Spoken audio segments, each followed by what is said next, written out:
Lagi siyang kakabahan sa kakaisip sa iyo. Lagi siyang kakabahan saan ka man naroroon.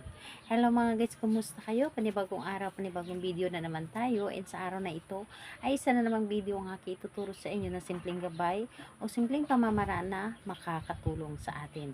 At bago ang lahat, gusto ko lang mag-disclaimer sa mga taong hindi naniniwala at hindi gusto ang mga kagaya nitong video. Please skip this video and maghanap ka ng videos na gustong gusto nyo dahil ang video na ito ay para lamang ito sa mga taong naniniwala and gusto mag-try. Sa lahat po ng mga nagko-comment dito sa aking video, dito sa loob ng aking channel, mag-ingat sa lahat ng mga nagre-reply sa inyo na dinadala kayo sa kanilang WhatsApp, pinimo up upang makaiwas po tayo sa scam. Ngayon po, ituturo ko sa inyo paano siya laging kakabahan. Paano siya laging mag-iisip sa inyo. Paano siya nakakabahan kung ikaw ay hindi niya makikita o hindi kanya nakakasama. So, dito po ay, ito ay pwedeng gawin sa parehas ang kasarian, babae ito babae, and lalaki ito lalaki, and siyempre naman sa ating babae at lalaki na mag-partner. And kailangan natin dito ng ating gagamitin, kailangan natin maghanda dito ng isang kandila. So, sa kandila po, pwedeng pink, pula or puti. Pili lamang kayo kung ano ang meron kayo. At kung magtatanong ka, pwede ba itong kandila na nagamit na? Yes po, pwede po. Basta yung kandila na ginamit mo sa pagre-ritual.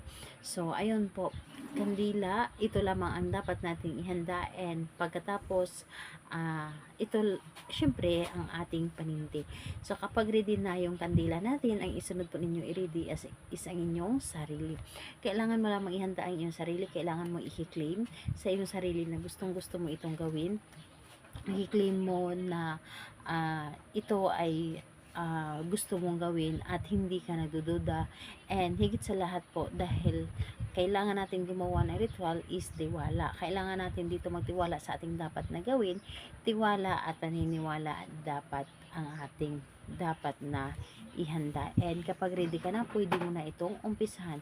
So, ang gagawin natin dito napakadali at napakasimple lamang.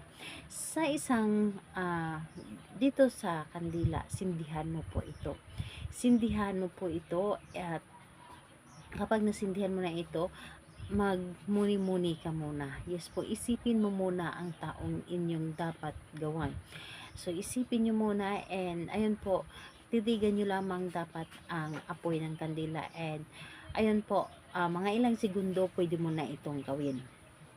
So, ganito po, ang gagawin mo po ay sambitin mo or ibulong mo lamang dito sa kandila. Sa pamamagitan ng kandilang ito, ikaw, pangalan at apelyido ng taong iyong gagawan, ako ay lagi mong iisipin at kakabahan ka kapag hindi mo ako nakikita o hindi nakakasama.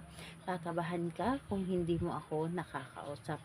Kakabahan ka sa kakaisip sa akin. So, sabihin mo lamang dito lahat-lahat ng gusto mong dapat sabihin. So, kapag nasabi mo na dito lahat-lahat, ang kandilang ito, hayaan nyo muna ng mga ilang minuto. Halimbawa, 3 minuto, okay na yun. Hayaan nyo lamang siya na nakasindi.